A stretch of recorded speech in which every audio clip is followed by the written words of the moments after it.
जदि आप distance mode बा ऑनलाइन मोड रे कौन सी कोर्स करियो चाहते तेबे DBID बा डिस्टेंस एजुकेशन वीडियो आईडी निहाती आवश्यक।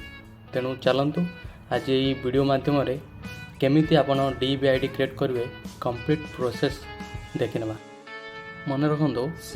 DBID मुख्यतः दुईट प्रोसेस हुए।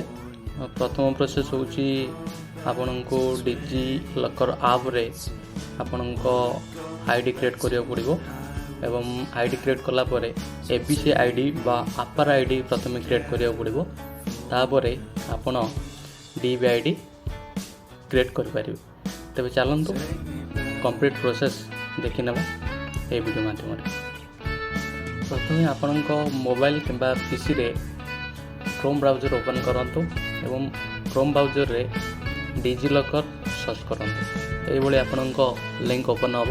प्रथम लिंक रे क्लिक करंतु। देखंतु वेबसाइट ओपन हो जाइए। प्रथम साइन इन रे क्लिक करंतु। या पर आपण मोबाइल नंबर दे दियंतु। तापरे नेक्स्ट करंतु। या पर आपण एम पिन बा सिक्योरिटी पिन एंटर करंतु। साइन इन करंतु। या पर आपण वेरिफिकेशन पाई मोबाइल को OTP आसबो। OTP डायल करंतु। तापरे सबमिट क्लिक करंतु। या पर देखंतु आपण डिजिलॉकर प्रोफाइल ओपन हो जाइए। एवं या पर आपण जस्ट सर्च करंतु। सर्च बार रे ABC आईडी बोली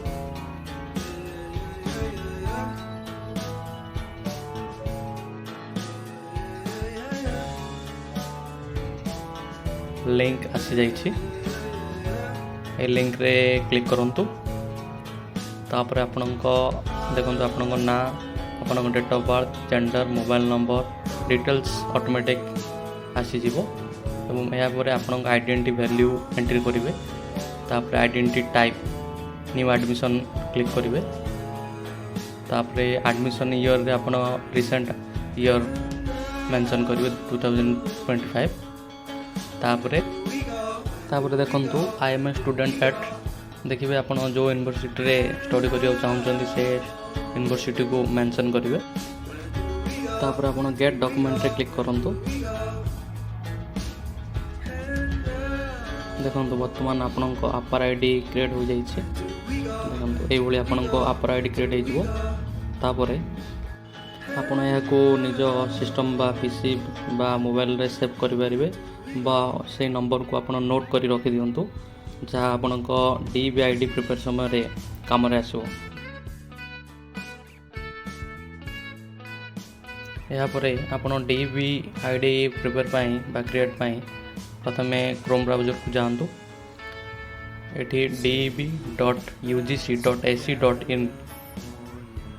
टाइप करी सर्च करंतु।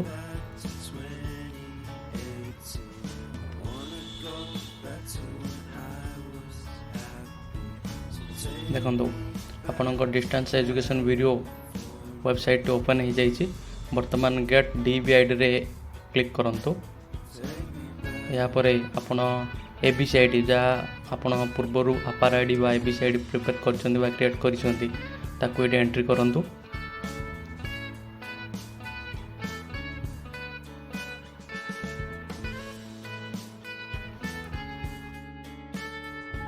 एटी आपणक ABC आईडी संपूर्ण भावे टाइप करी एंटर करंतु। एंटर कला परे देखंतु आपणक ABC आईडी शो करुच्ची एवं लेखा होइछि कि नॉट येट क्रिएटेड। आपणक नाम भी मेंशन अछि। आपण डेट ऑफ बर्थ भी मेंशन अछि। वर्तमान आपणक मेल आईडी एंटर करंतु।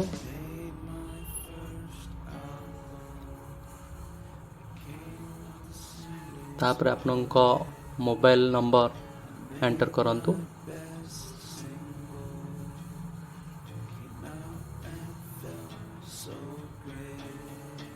देखो मोबाइल नंबर एंटर हो गला। तापर आपण एग्री करंतु। तापर सबमिट मारंतु। देखो वर्तमान आपणक DBID क्रिएट हो सारी जहाँ आपको एडमिशन समय निहाती काम आसो। विशेषकर बर्तमान जेहेतु इग्नो बीड एंट्रांस रजिस्ट्रेशन चली तेणुक यही आईडी निहाती दरकार।